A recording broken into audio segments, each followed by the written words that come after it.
Hujan deras menghantam Jakarta, seperti tirai kelabu yang menutup babak baru dalam sejarah kota itu. Di antara gedung pencakar langit yang berdiri pongah, terdapat satu bangunan tua yang tampaknya terlupa oleh zaman. Bekas kantor perdagangan kolonial yang tak lagi tercatat dalam peta modern. Bangunan itu berdiri dengan angkuh, meski dinding-dindingnya retak, seakan menyimpan sesuatu yang lebih tua dari umur kota itu sendiri.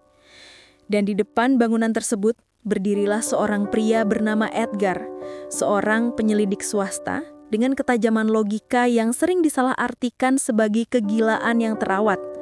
Mantelnya basah, rambutnya meneteskan air hujan, namun matanya tetap bersinar dengan fokus yang melampaui sekadar rasa ingin tahu. Dalam pikirannya, ia bergumam. Kebenaran itu seperti pisau bermata dua, selalu melukai seseorang, terutama orang yang mencarinya. Di belakangnya, seseorang berlari kecil sambil mengangkat tas ransel untuk menutupi kepala. "Aku benci hujan," keluh Alex, sahabat sekaligus partner investigasinya.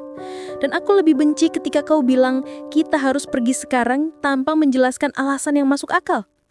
Edgar menoleh setengah, hanya memberikan senyum tipis yang tidak menjawab apapun.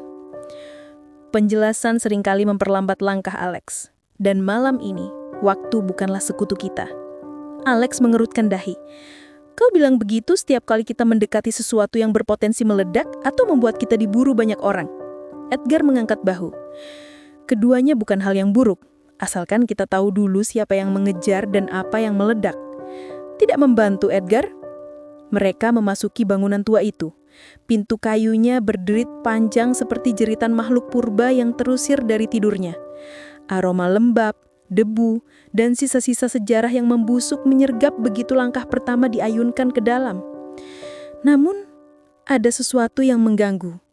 Sesuatu yang tidak seharusnya ada. "Edgar, lihat ini," bisik Alex sambil menyorotkan senter ke lantai. Jejak langkah, bukan sembarang langkah, melainkan jejak sepatu yang berlumur zat hitam tebal seperti tar. Jejak itu membentuk pola berputar, lalu mengarah ke ruangan besar di ujung koridor. Edgar menyipitkan mata. "Itu bukan tar," katanya setelah mengusap sedikit dengan sarung tangan. "Komposisi kimianya bukan alami, seperti campuran resin sintetis dan cairan pengawet organik. Seseorang ingin memastikan jejak ini bertahan lama." Alex merinding. "Kenapa seseorang ingin meninggalkan jejak dengan sengaja?" Edgar berhenti sejenak sebelum menjawab. "Karena mereka ingin kita mengikuti."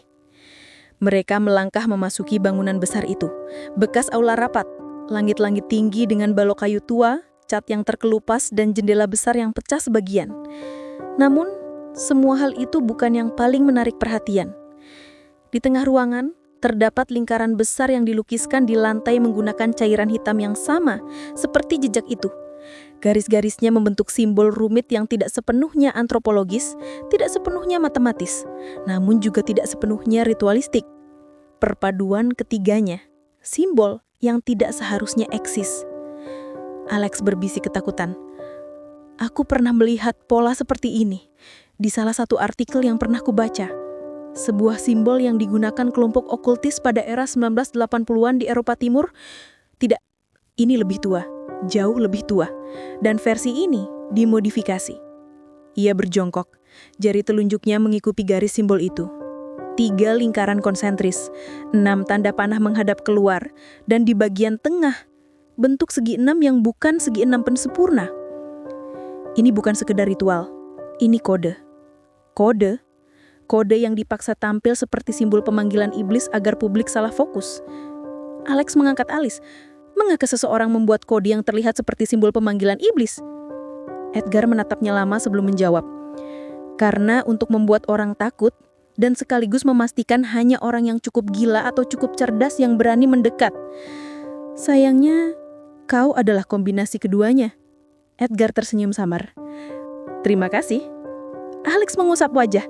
"Itu bukan pujian, Edgar." Sebelum Edgar sempat menjawab, terdengar bunyi retakan kecil, seperti sesuatu yang jatuh di lantai atas. Keduanya membeku. Edgar menempelkan jarinya di bibir, memberi isyarat diam. Ia mendengar dalam hening yang tegang. 1 langkah. Disusul langkah lain. Teratur, pelan, namun bukan langkah orang takutan. Langkah seseorang yang tahu betul apa yang sedang dilakukannya. Alex berbisik, "Edgar, ada orang lain di sini." Bukan orang lain. Hanya satu-satunya orang yang tidak ingin kita temui malam ini. Langkah itu semakin cepat. Edgar menatap Alex dengan wajah serius.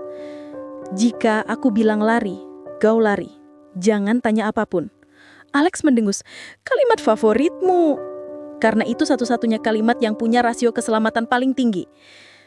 Bola mata Edgar tiba-tiba membesar. Sekarang apa? Lari!" Alex menjerit pendek dan langsung berlari menuju pintu samping ruangan. Edgar menyusul, namun pandangannya tetap menatap lantai atas, seolah sedang menilai setiap kemungkinan yang bisa terjadi dalam hitungan detik. Di balik bayangan koridor lantai 2, seseorang atau sesuatu sedang memperhatikan mereka.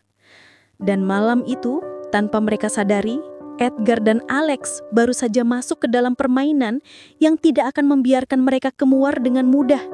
Sebuah permainan yang melibatkan sejarah gelap Nusantara, organisasi bayangan internasional, dan sesuatu yang tidak bisa ditebak.